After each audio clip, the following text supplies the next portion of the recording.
பிரதமர் நரேந்திர மோடியின் வாழ்க்கை வரலாற்று படத்தில் நடிகர் சத்யராஜ் நடிக்க உள்ளதாக தகவல் வெளியாகியுள்ளது. எனினும் இந்த தகவல் தனக்கு புது செய்தியாக இருப்பதாக நடிகர் சத்யராஜ் தெரிவித்துள்ளார். தகவல்களை விவரிக்கிறார் செய்தியாளர் விமல்ராஜ்.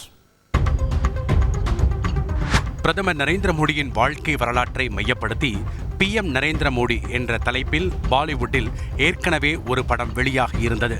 இதில் பிரதமர் மோடி கதாபாத்திரத்தில் விவேக் ஓபராய் நடித்திருந்தார். இந்த சூழலில் பிரதமரின் பயோபிக்கை மீண்டும் திரைப்படமாக எடுக்க பாலிவுட்டில் பிரபல தயாரிப்பு நிறுவனம் முயன்று வருவதாக கூறப்படுகிறது.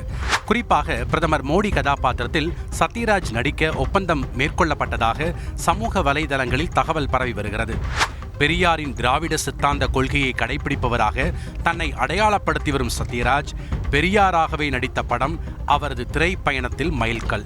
பெரியாராக நடித்த சத்யராஜ் தற்போது பிரதமர் மோடியாக நடிக்கப் போகிறார் என்று பரவி வரும் செய்தி அரசியல் ரீதியாகவும் திராவிட கொள்கைகளை கடைபிடிப்பவர்கள் மத்தியிலும் பேசுபொருளாக மாறியுள்ளது. இது குறித்து நடிகர் சத்யராஜிடம் கேட்டபோது தனக்கு இது புது செய்தியாக இருப்பதாக தெரிவித்தார். அதே சமயம் நாத்திக கருத்துக்களை அதிகம் பேசும் MR ராதா ஆன்மீகவாதியாக நடித்துள்ளார். ஆகையால் பொறுத்திருந்து பார்ப்போம் எனவும் சத்யராஜ் சூசகமாக பதிலளித்துள்ளார். பிரதமர் மோடியாக சத்யராஜ் நடிப்பது குறித்து அவர் நடித்த அமைதிப்படை பட கதாபாத்திரத்தை சுட்டிக்காட்டி காங்கிரஸ் MP கார்த்தி சிதம்பரம் விமர்சித்துள்ளார். செய்திகளை உடனுக்குடன் தெரிந்து கொள்ள உடனே சப்ஸ்கிரைப் பண்ணுங்க.